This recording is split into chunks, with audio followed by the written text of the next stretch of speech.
বট গাছের মাথায় তাল গাছ শুনতে অদ্ভুত মনে হলেও এই তাল গাছ আর বটের গাছ নিয়ে রীতিমতো হইচই পড়ে গেছে পুরো চাঁপাইনবাবগঞ্জে।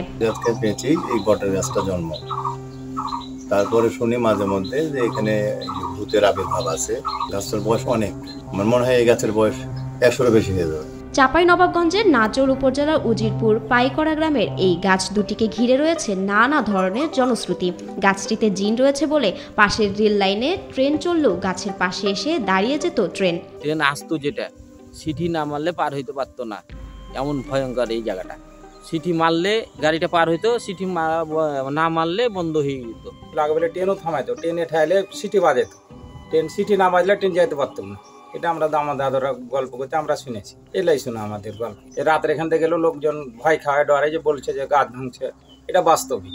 কখনো পাগলের বেশে আবার কখনো বিড়ালের বেশে গাছটিতে জিনের উপস্থিতি দেখা গেছে বলে রাতের আধারে এই পথে মানুষ চলাচল করে না বলে দাবি এলাকাবাসীর। ধরেন যে এমন আছে ন্যাংটা ভূত আপনার এখানে বসে আছে, পার হয়েছে, পিছনে ধপ করে পড়ে গেল। আমরা এই যাওয়ার রাস্তা দিয়ে করলে হঠাৎ দেখেন যে একটা বিলাই হয়ে চলে এলো, রাস্তার পাশ দিয়ে চলে পার হয়ে চলে এলো রাস্তায় হাঁটা। আমার জমি এখানে, আমি এখানে 24 ঘন্টা, এই যে ওইটাই আমের পাশে এই জমি আমার। এই যে তালের গাছ এখানে আছে, যেটা এই গাছটা হচ্ছে বহুদিনের, আমার দাদার আমল থেকেই ধরেন যে করে দেখা যায়।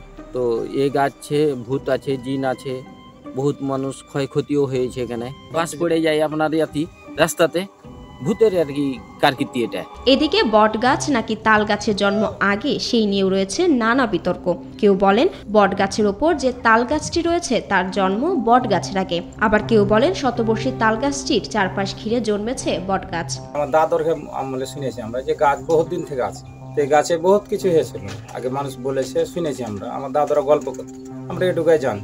তাদের মুখ থেকে শুনছি যে এখানে ভূতের আচর ছিল, জিনের আচর ছিল, ট্রেনের লাইনের উপরে গাছ পড়ে থাকতো, অনেক কিছু শোনা যাচ্ছে। কিন্তু বাস্তবে মানে এরকম দেখছে, এরকম বর্তমান প্রজন্মের লোকজন এখানে বেঁচে নেয়।